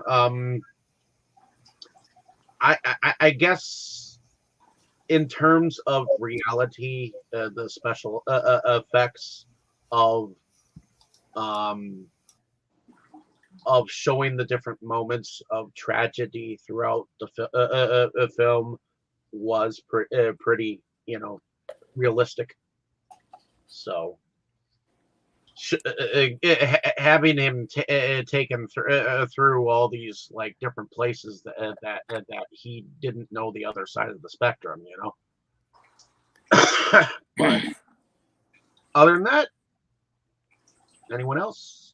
Yeah, I thought the production was pretty damn good. I mean, with the exception of Future. I mean, like I said, I just he's usually scary, and don't know why they didn't go with that, especially with the darker version. Just didn't really make sense much at all. You would think it would have been like a monster or something, this one. So, I mean, I liked it overall. Some things they could have done without, and some things they needed to put in. Some of the changes were cool, and basically we talked about what I thought about that, and yeah, like I said, production was really well done. I definitely liked a lot of the scenery in it. I thought that was very, very well done. We got that scenery, and you got the camels with Alibaba. That was just like really neat with the camels, and then and he says, "Well, why don't they leave any tracks?" That was kind of neat too. So, I've never been very good at the music part. So, anybody want to go there? Well, it's definitely effective. Yeah, did its job. Might even be good to listen to on its own, but I would have to listen to it on its own first. Well, the music was done by two different people. I guess Vokar Bertelman and Dustin O'Halloran. Vokar, I guess recently he's been a composer for Barbarians and that new All Quiet on the Western Front. But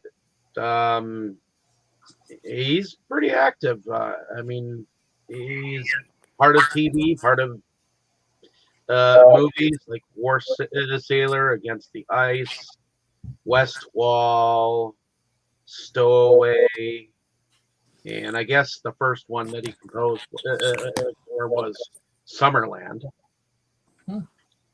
So, and then the other guy, Dustin O'Halloran, let's see. I guess the last thing that he did for artistry wise is, as told by Ginger, a lot of stuff. He was a Foley artist for Rugrats and the Wild Thornberries, and for the Master of Disguise, and I guess the Haunting of Hell House from 1999. So I guess he's been a little bit active, but at least as a Foley artist. As a composer, I guess he continues to work with the director of this series in A Spy Amongst Us, but before that, before this, he was the composer for The Art of Racing in the Rain. Oh, I like that one. I just watched that today. just looking backwards, seeing if there was any. He's the earliest one that he was in, one that we would probably know as Marie Antoinette in 2006. That was the first thing he composed. Yeah, I just happened to watch The Art of Racing in the Rain today. But a lot of these things that he's done, I've never even heard of, and a lot of them are short films. I guess in 2016 he did In the Shadow of Iris and The Current War. Maybe The Hate You Give is another one. Another one that I think some of you might know. I remember seeing the trailers for it, but I never got around to watching it. Yeah, but other than that, nothing really that extraneous. I guess he's been part of some mini-series as well, like For Life and the Essex Serpent, which I don't think I've seen. But I think I saw trailers for the Essex Serpent at one point in time. So that's pretty much the musicians behind it. Okay, well, I guess we should go into favorite characters, favorite scenes. So, Forrest, we'll start with you. All right, favorites.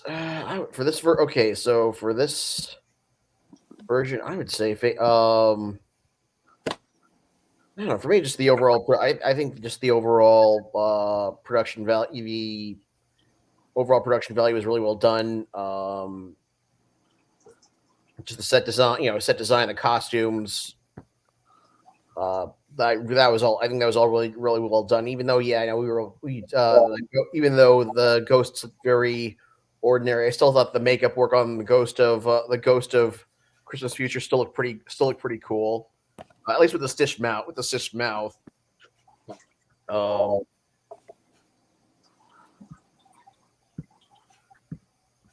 Okay.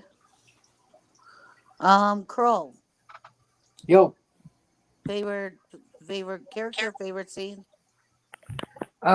Scene. I guess the purgatory scenes. Because they were interesting and they've never done that before in any other versions, and like I said, I actually like that.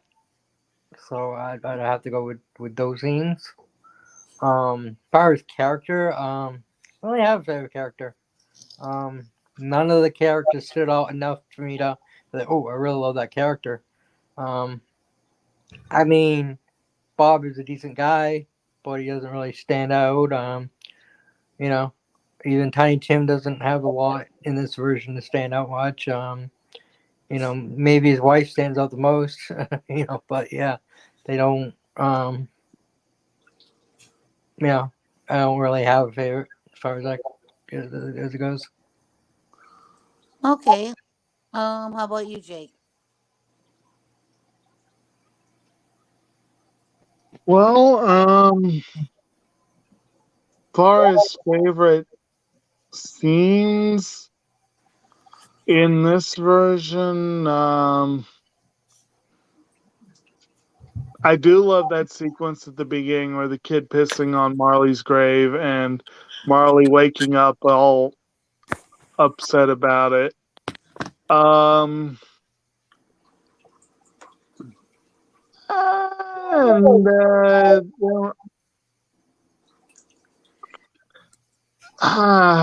trying to think of if there's any others that really are quite on that level. As for this, like I said again, for this rendition, as far as characters,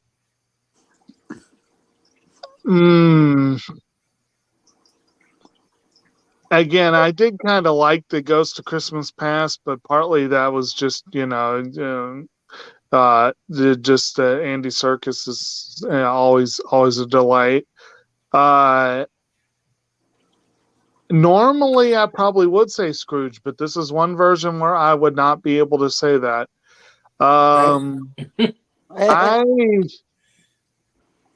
I don't know. I might have to go with that one with the Ghost of Christmas Past. Yeah. Okay. Brandon? Um, I kind of like the scene with the church because you get more of a background as to why he was peeing on the graves. The kind of and it did kind of show a bit of a softening more than anything else. But I also like that she's at the end of that. Don't give me excuses because the next dude's not going to take them. As far as characters, I guess Bob Marley, because is that right? Not Bob Marley. Jacob Marley. Jacob Marley. Bob Marley. Bob Marley is the best character in any of those universes. Bob Cratchit or Jacob Marley. Jacob Marley, definitely. At least in the Spider-Verse. But yeah, Jacob Marley probably my favorite on there. I enjoyed his parts in this, and having expanded role was interesting to see. So I'd say that. Bob Marley, man. Oh, we're going to do our favorite adaptations as well during this one. Well, I thought we were going to do that next or whatever. Oh, yeah.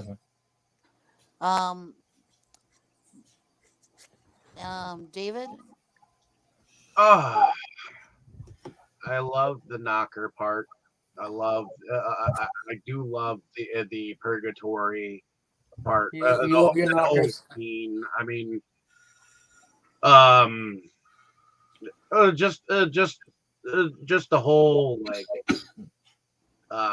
Jacob Marley getting his chains and having to be told, okay, you can't get out of here until you convince Scrooge to do basically get him in check. I do like the any scene that has to do with the Christmas past. I do enjoy any scene with Alibaba. I mean, even as a kid, I read the Arabian Nights.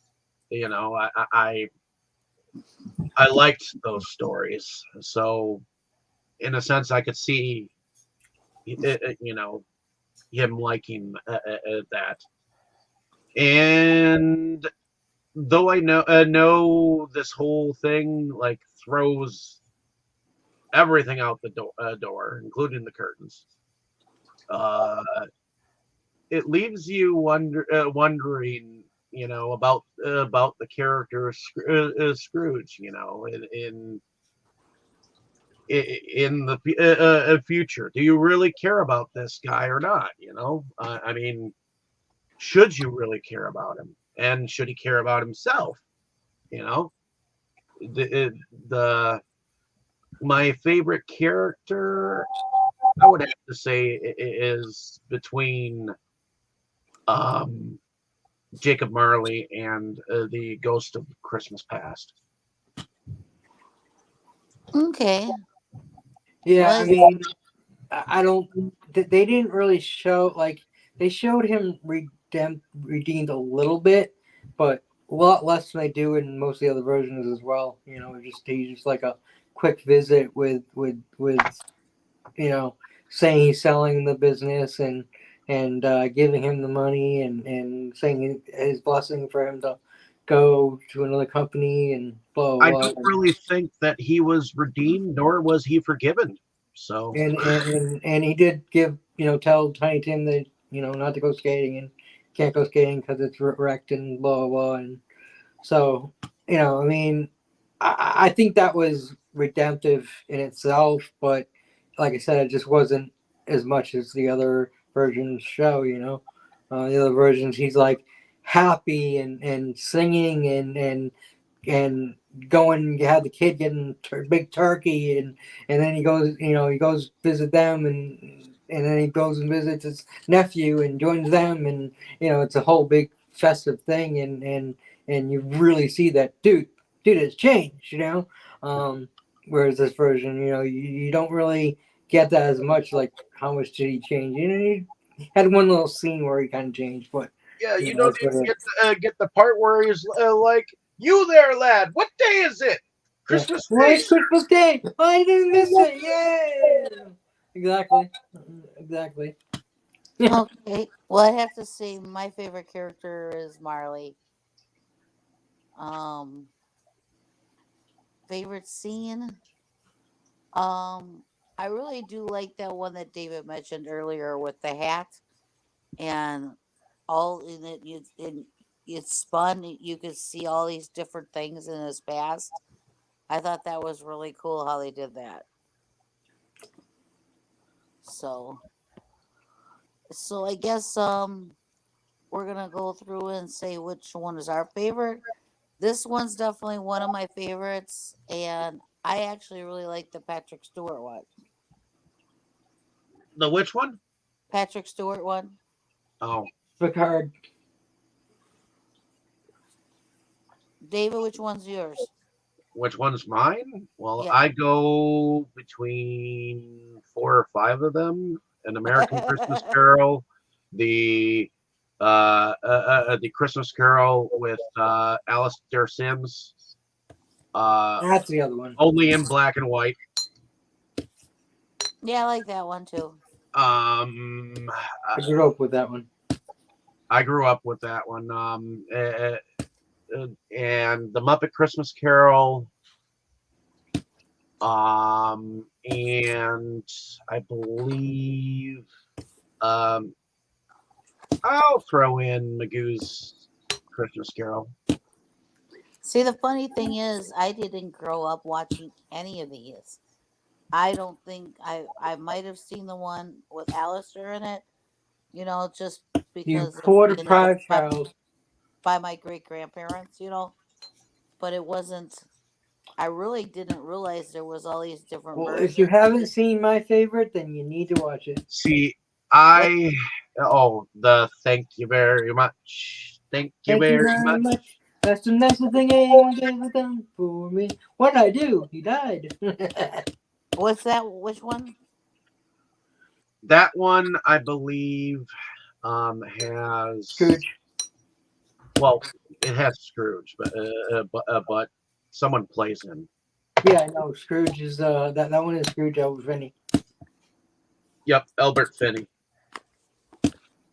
But see, since David and I've been together, of course I've seen all these other versions too. So, Yeah. anybody else want to say their I'll favorite go. version? I'll go. Go ahead. Well, like we just mentioned, Scrooge, Albert Finney is my favorite. And if you haven't seen that version, you need to watch it. Like I said, it's great. Absolutely love it. And a close second is probably Scrooge with Bill Murray. So Scrooge and Scrooged, I would say. Bill Murray's take on it is definitely way different, more updated, at least for 1989 or 88, whichever year it was. Bill But Murray. it's fun, and also very funny scenes in it, and he's pretty despicable. His name isn't Scrooge, but Frank Cross.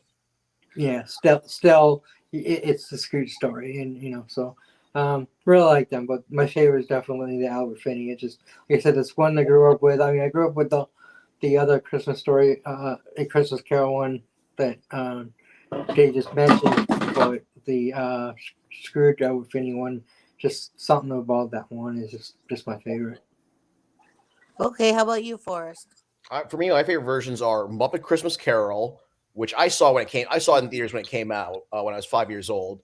I love how I love how, I mean, for me it's a must watch every Christmas. I love how Michael Caine is able to play it straight as Scrooge against the Muppets, and it's really also like the ghosts of Christmas past, present, and future really well done in that version. Also, I also have to agree, Scrooge with Bill Murray is my other favorite. Carol Kane is just fucking great. Yeah, as the Ghost of Christmas Present. I know. What I like is David Johansen as the Ghost of Christmas Past. And you're talking about Rizzo from MASH. Right, no. David Johansen. He was the lead singer of the New York Dolls. Okay. But there was a scene. But when he first takes Bill Murray back to the past, he screams at a guy because he's supposed to be a New York cab driver. He takes him back to the past and yells at an oncoming truck to go back to yells at him, "Go back to Jersey, you moron!" Yeah. That part just cracks me. That part. Yeah, he's definitely the ghosts are really good in that one. And like I said, Yeah. the future one is probably my favorite in that one. It's really scary looking. I really like that one. But Carol Kane is just fucking hilarious. And she comes in and just punches him in the face and it keeps hitting him shit. It's great. Like trying to beat the evil out of him. How about you, Jake? I'm not sure I have a strong favorite. I really do like the Muppet Christmas Carol, and I like the Mickey one, and I've seen a couple other, and I agree, Scrooged is a enjoyable film, and even though it's not really a Christmas Carol per se, I really did enjoy The Man Who Invented Christmas. I think Brandon said earlier that Plummer was a wonderful Scrooge. That was a different take on because it was more about the writing of, but that was a really fun movie. I enjoyed that. Okay. How about you, Brandon? Well, of course, Mickey's Christmas Carol, but that's because I was raised on that one. I haven't seen that one yet. I really do. Oh, it's talking about it, and I never saw it. Another one that I have liked of recent is Ghosts of Girlfriends Past. That one wasn't too bad. Others that are really fun though. That I really enjoyed. Blackadder's Christmas. Yes, I love that. That's a good one. I remember you mentioning that, and it's like, I forgot about that one. That was a classic. I love how he pulls a reverse screw. Yeah, which is great because if you watch the series, which is probably one of Rowan Atkin's best series, you can tell a lot. I never watched it. But Blackadder is a great series for British comedy. I love Bean. Yeah. But and of course, Mr. Magoo's Christmas Carol was one I watched a lot as a kid. That's a little bit sappier, but I think if you've watched it when you were younger, it can hold better. Yeah. I understand definitely, though, about the Muppets. Scrooge, definitely. But yeah, the Muppets I understand. I wish I had seen it when I was a kid instead of like in my 30s for the first time was when I saw it. But I definitely understand where that could become a classic too. So I didn't see it until my 40s. Also, I'm going to throw in. Yeah, I know you're not. I know you're not a fan, Tammy. But for me, Beavis, the Beavis and Butthead Christmas Carol special, humbug. Well, like I said, the Xena one was really great too. So there's a ton of those adaptations. If you add TV into the mix, all those episodes that they did Scrooge with. Yeah. Yeah, they did the Flintstones Christmas Carol. I think they did a Smurfs Christmas Carol. Bugs Bunny did one. They did an episode of the Real Ghostbusters where Scrooge calls the Ghostbusters to trap the ghosts of Christmas past. No kidding! I need to see that one. That sounds fun. I love that cartoon. It's not really Scrooge or anything, but Kroll, did you see the Star Wars Christmas? The what? The Star Wars Holiday Special. Of course. We covered it on podcast. Remember? Yeah. Okay. And I've not seen the Lego special one. The Lego one was all right, but that was a fun one. I've not seen that one. I do watch the holiday special every year. It's just on. I saw it I've seen it once. I like the animated bits with Boba Fett. As much as I don't like Boba Fett, that was probably the best part of it. And I'll admit, I found B. Arthur's musical number in the Cantina bar amusing. So no. Yeah.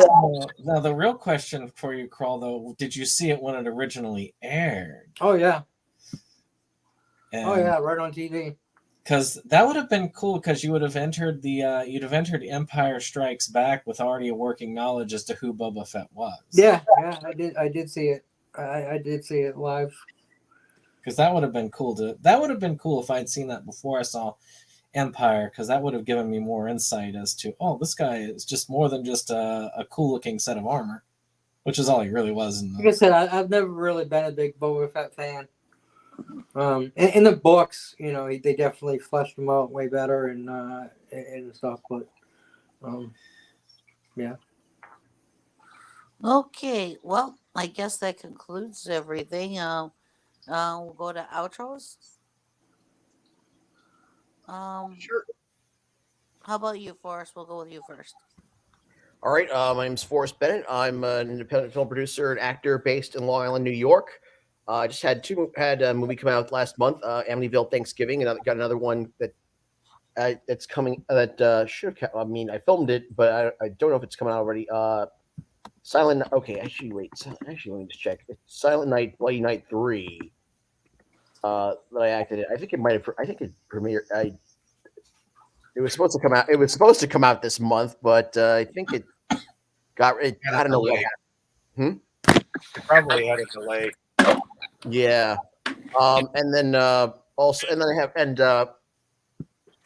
then also recently filmed the latest, and also recently filmed the latest entry of the Camp Blood series earlier this month. And I've got a few other projects in the pipeline that I'm appearing in the pipeline. You can also find me on Instagram under My Name Is Not Gump, where I do comic book pickups. I've always got something going on in the pipeline. Okay. There's one time you didn't say that, and I was like, wait, you didn't say it. How about you, Kroll? Well, I'm Kroll, Ron, aka Kroll. I watch TV, play video games, read books, come on the podcast, and soon this coming year, I'll be acting in my first anthology, in a little bit of anthology that my friend David putting together. So that will be interesting. I've always actually, when I was young, I wanted to be an actor, so that'll be a little fun, and I'll get to do that, and we'll see how that goes. And like I said, the podcast I come on this one, and the podcast on Sunday with Dave and Tammy, and also the anime discussion once a month. I'm doing one tomorrow for Rema 1.5, and really great series.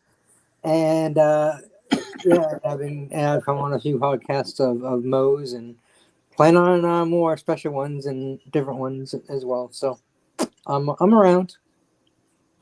Okay, how about you, Jake? My name is Kotobukijake. I am the co-host of the YouTube channel SeptumSin versus the World, where we talk about all kinds of physical media and do pickups and all that fun stuff. And did a double-sized live episode today. It'll be a lot of fun to check that out. And yeah, we're doing the discussion tomorrow on Ranma Nibunoichi, season 1. Very, very, very, very fun series.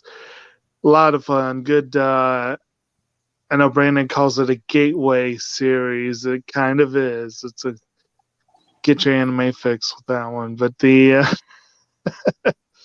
and of course, keep busy all the time. Always seems like always working in something or another. But do try to take time to get stuff watched, to join these folks for their weekly discussions, and get to watch some good stuff. I know complained a lot about tonight's choice, but it was a good to watch regardless. So that's it's always fun. And yeah, y'all hope y'all are enjoying your holidays.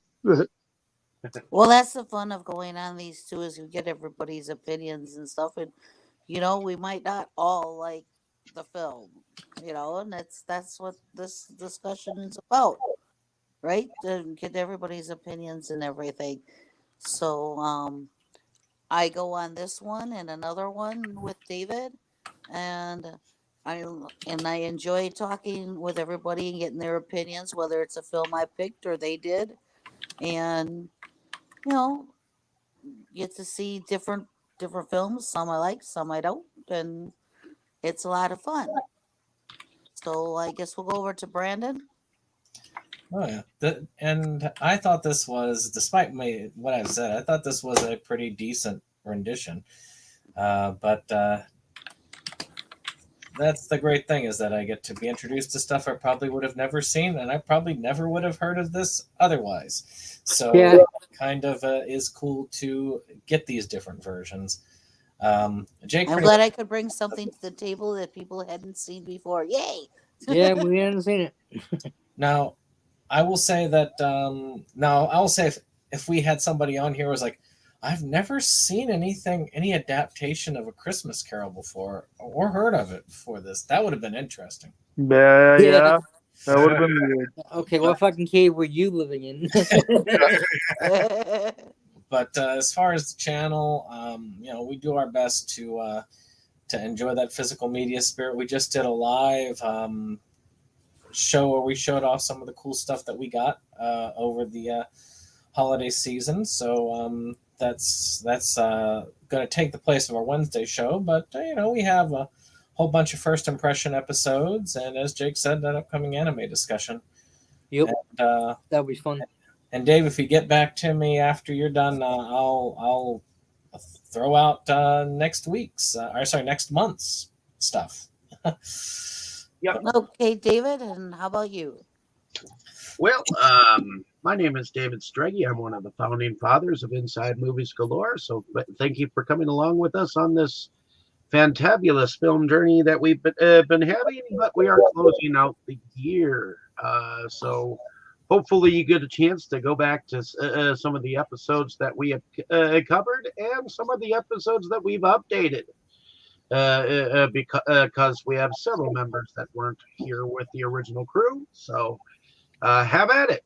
And like, share, and subscribe there. But I also moonlight on a different channel called Delusions of Grandeur, which we also podcast and do some similar episodic film discussions. So definitely come over to that channel and like, share, and subscribe. Hopefully we do some different stuff over there. Sometimes we interchange and do some stuff that may or may not have been talked about in the past.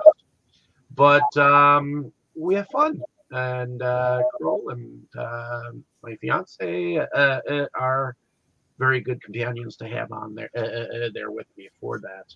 But I also do some video pickups and video reviews of my own, so please come check out those as well. And as Kroll mentioned before, I am putting together a anthology mixed with films that I'm actually filming and going to film this coming year, and hopefully I'll be able to start working on some of that very soon. But it is looking like it's going to be a fairly long anthology because I've got a lot of directors who have submitted or given me permission to use their films in this anthology that I've known for quite some time. So just got permission to use another film from Wisconsin just recently. So it's exciting. So it's definitely going to be entertaining to eventually put it out. And what was the name of the anthology? The name of the anthology was actually given to it by Kroll here. It's called Tales of the Forgotten. I just love the name. So, I do think that I probably have permission to say so, but the trailer for the anthology will be coming out at least before the Phil Herman Doomsday Stories. So look for it. I'm not sure when that's going to release, but it's probably going to be releasing before we release ours. So definitely keep a lookout for it. And that being said, They did it all in one night, as did we. So, Merry Christmas, everyone, and hopefully you have a good rest of your holiday days and a Happy New Year from all of us. Happy Hoot Year. Happy New Year. Hope everybody has a great Next holiday. week. Oh, let's not forget about next week, or actually next Well, month. next month, next week, next year. Next year. Well, and next year, I guess, P.S. Next year, we will be still on our Monday nights. I believe. What is the first film that we are starting with, or did you want to tell our lineup? What did you, Dave? What was it that you said the theme was? January Blues? Was that January right? Blues, basically anything that has to do with blues or has blue in the title. So this we finally ended our 5-year anniversary, but hey, we're on to year 6, which is going to be awesome, and we're back to business as usual with themed months. And we have 5 amazing films for January, which we're starting with, Forrest had brought us the Blues Brothers next week, matter of fact. So that's going to be something excellent. Later on in the month, we're going to see Crossroads from Ron. Ernest Goes to Camp, brought to you by me. Lilo and Stitch by Jake, and My Blue Heaven by Tammy. So we're going to have some fun, but Blues Brothers is coming up first. Mo picked Ernest. Actually, I did. Mo did not participate. I'll get you. Alrighty. So, in that case, come back next Monday for some more tomfoolery as we begin our January Blues, which means we had a Merry Christmas and we'll be missing the presents, but we're definitely looking forward to some more exciting adventures. So everyone say good night. Good night.